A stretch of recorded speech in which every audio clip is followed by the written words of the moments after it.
آج رمضان مبارک کی 13 تاریخ ہے اور سورہ یوسف کی آیت نمبر 100 کے حوالے سے درس قرآن کا عنوان ہے بھائی کا رشتہ۔ اللہ رب العالمین نے فرمایا کہ یوسف علیہ السلام نے اپنے والدین کو تخت پر بٹھایا اور وہ سب یعنی یوسف علیہ السلام کے 11 بھائی اور ان کے والدین سبوں نے یوسف علیہ السلام کو سجدہ کیا۔ تو یوسف علیہ السلام نے کہا کہ اے میرے ابا جان، یہ ہے میرے اس خواب کی تعبیر جو پہلے میں نے دیکھا تھا۔ آج اللہ تعالیٰ نے اس خواب کی تعبیر کو سچ کر دیا اور تحقیقی اللہ تعالیٰ نے مجھ پر احسان کیا کہ مجھے جیل سے نکالا اور آپ لوگوں کو دیہات کی زندگی سے نکال کر یہاں لایا۔ اس کے بعد کی شیطان نے میرے اور میرے بھائیوں کے درمیان دشمنی پیدا کر دی تھی۔ بے شک میرا رب بہت باریک تدبیر کرنے والا ہے اس چیز کے لیے جو وہ چاہتا ہے۔ انہ هو العلیم الحکیم، بے شک وہ علم والا ہے، حکمت والا ہے۔ یہ سورہ یوسف کی آیت نمبر 100۔ یوسف علیہ السلام کا واقعہ بڑی تفصیل کے ساتھ سورہ یوسف کے اندر بیان کیا گیا ہے۔ یہ آخر میں ہے کہ جب یوسف علیہ السلام کے والدین اور ان کے بھائی دیہات سے مصر کے اندر آئے، انہوں نے استقبال کیا تو اپنے والدین کو، جو کہ باپ تو ان کے سگے تھے، ماں ان کی سوتیلی تھی، ان دونوں کو انہوں نے اس تخت پر بٹھایا جو انہیں وزیر خزانہ ہونے کے ناطے جو انہیں تخت ملا تھا، جو کرسی ملی تھی، اس پر انہیں بٹھایا۔ اس میں جہاں یوسف علیہ السلام کے بلند کردار کا ذکر ہے، وہیں ان نوجوانوں کے لیے بھی سبق ہے جو پڑھ لکھ کر کے کوئی عہدہ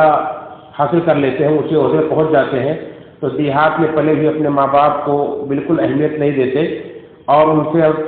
انہیں اپنے مجلسوں میں لانا، اپنے دوستوں سے تعارف کرانا اپنے لیے باعث عار سمجھتے ہیں۔ دیکھیں یوسف علیہ السلام کے والدین دیہات کی زندگی میں خانہ بدوشی زندگی گزار رہے تھے، بکریاں اور مویشی پالتے تھے اور وہی ان کی زندگی گزری تھی، اور غالباً 130 سال کی عمر تھی جب وہ وہاں سے آئے تھے، دیہات سے مصر کے اندر داخل ہوئے تھے۔ یوسف علیہ السلام نے کوئی عار نہیں محسوس کیا، اپنے والدین کو عزت دی، انہیں تخت پر بٹھایا اور پھر یوسف علیہ السلام کے سجدے میں ان کی 11 بھائی اور ان کے والدین گر پڑے، یعنی انہیں ان کا احترام کیا جو ان کے شریعت میں کی جائز تھی۔ مفسر نے لکھا ہے کہ آدم علیہ السلام سے لے کر عیسیٰ علیہ السلام کی شریعت تک یہ جائز تھا کہ لوگ اپنے بڑوں کا احترام کے لیے سجدہ کرتے تھے، لیکن اس شریعت کے اندر اللہ رب العالمین نے یہ تعظیمی سجدہ بھی حرام کر دیا ہے۔ یہ عبادت کا سجدہ نہیں تھا، تعظیم کا سجدہ تھا۔ جیسا کہ ابن ماجہ اور ترمذی کی روایت ہے کہ معاذ بن جبل رضی اللہ تعالیٰ عنہ ملک شام گئے تو وہاں دیکھا کہ لوگ اپنے بادشاہ کو سجدہ کرتے ہیں۔ یہ مدینہ آئے اور اللہ کے نبی صلی اللہ علیہ وسلم کو سجدہ کیا۔ اللہ نے فرمایا کہ معاذ یہ کیا کیا تم نے؟ تو انہوں نے کہا اللہ علیہ وسلم شام کے اندر لوگ اپنے بادشاہوں کو، اپنے بڑوں کو ایسا کرتے ہیں، تو میں نے سوچا آپ تو سب سے بڑے ہیں، آپ کو زیادہ حقدار ہے اس لیے میں نے کیا، تو آپ نے فرمایا کہ نہیں ایسا مت کرو۔ اگر اللہ کے سوا کسی اور کے لیے سجدے کا میں حکم دیتا تو بیوی کو حکم دیتا کہ اپنے شوہر کو سجدہ کرے، کیونکہ اس کا بہت بڑا حق ہے، لیکن یہ سجدہ صرف اللہ رب العالمین کے لیے، اس شریعت میں تعظیم کے لیے بھی کسی کو سجدہ جائز نہیں۔ تو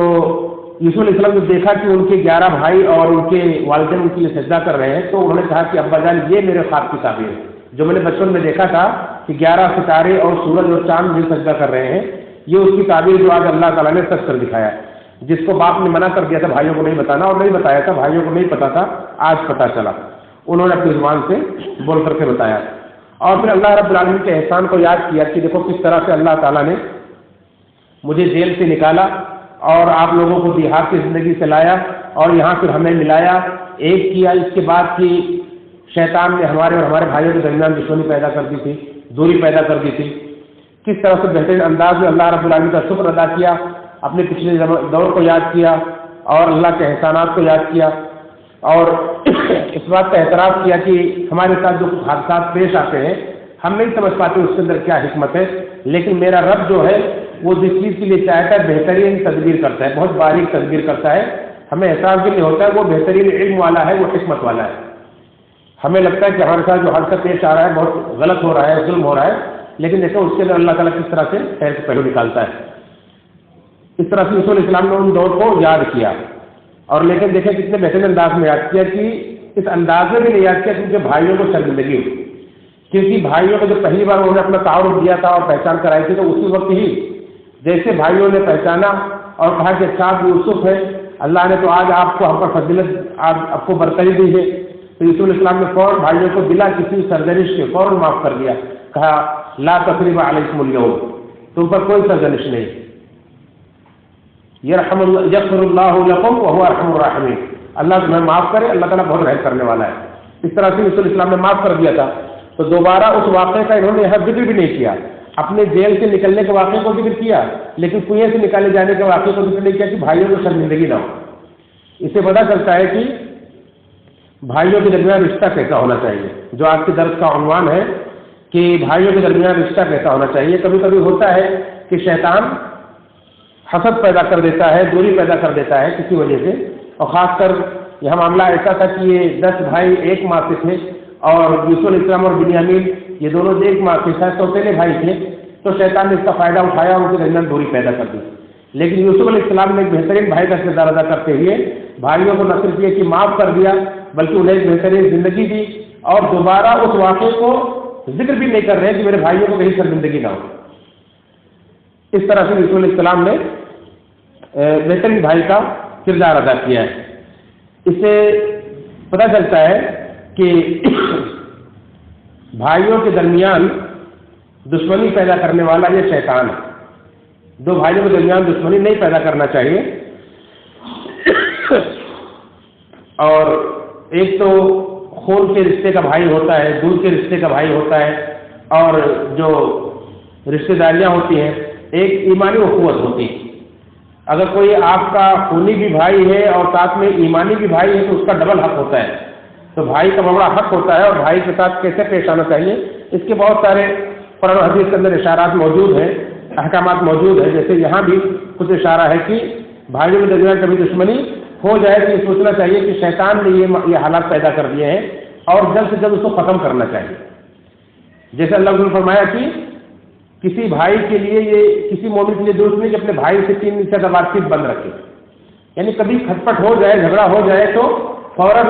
اسے ختم کرنے کی کوشش کرنی چاہیے، زیادہ سے زیادہ 3 دن کے اندر اسے ختم کر لینا چاہیے۔ اور آپ نے فرمایا کہ بہتر وہ ہے تو پہلے شروعات کرتا ہے، اور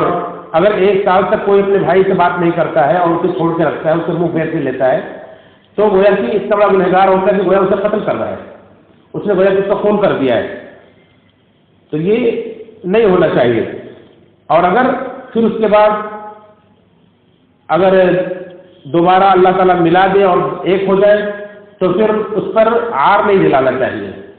انہیں شرمندگی نہیں دلانا چاہیے، کیونکہ اس سے پھر شیطان کو موقع ملتا ہے اور پھر سے وہ دشمنی پیدا کر دیتا ہے۔ جیسے مدینہ کے اندر اوس و خزرج کو اللہ رب العالمین نے ایک لمبی جنگ کے بعد انہیں ایک کر دیا تھا، ملا دیا تھا،